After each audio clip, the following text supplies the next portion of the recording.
ama ya Airtel ni ya ile Equitel ambayo ni ya benki la Equity.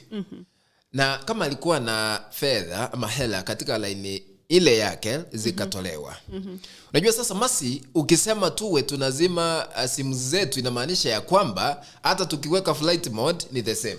Exactly. Sasa uenda tukilala tunaipigwa hela zetu.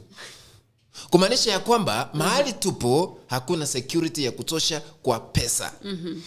Kama ni bank, nazungumzia benki, ishirikiane na tume ya mawasiliano vizuri, wakaweze kuweka tight security to protect mali ya wananchi. Maana uwezi kuwa na hela ukaziweke kwa nyumba kama uko na hela mingi. Na nyumba ikichomeka utaenda hasara. Utapata hasara. Sasa tunazipeleka kwa bank. Tuna save tukiamini tutatoa hela zetu kule tufanyie maendeleo. Tufaidike sisi binafsi.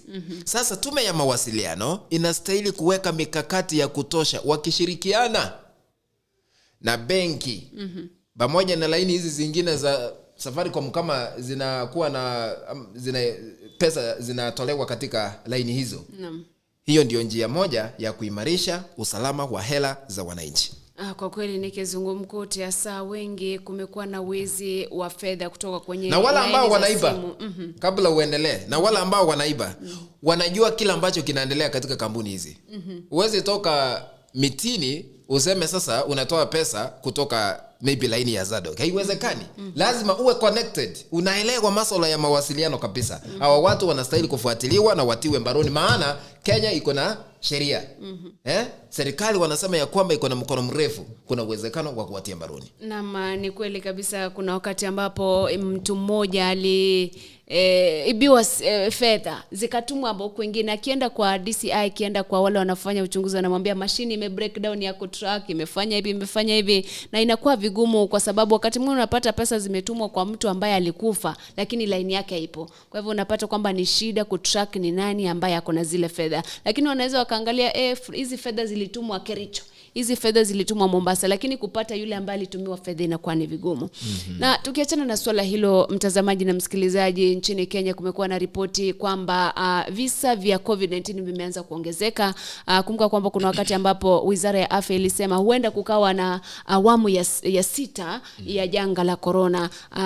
Hiyo jana kulikuwa na visa 6, asilimia ni 3.3, kuonyesha kwamba by the way kuna flu fulani, kuna homa fulani inapita, huenda ikawa ni hiyo ama si hiyo. Lakini jitahadhari, hakikisha kwamba unaenda unachanjwa dhidi ya gonjwa hili ama tandavu hii ya corona. Kwa hivyo sasa inamaanisha tutarudia maybe kuvalia barakoa ama tutafanya aje? Unajua sasa Wakenya watamungojea yule waziri wa afya Mutahi Kagwe akaweze kuja mbele ya kamera, vyombo vya habari, akaweze kutuelezea kwa kina ikiwa tunastahili kurudi penye tulikuwa, tukaweze kuzivalia barakoa, tukaweze kujikinga kutokana na makali ya ugonjwa wa corona. Lakini ukizungumza barakoa na unaangalia jinsi mikutano ya kisiasa inaendeshwa, hamna mtu amevaa barakoa.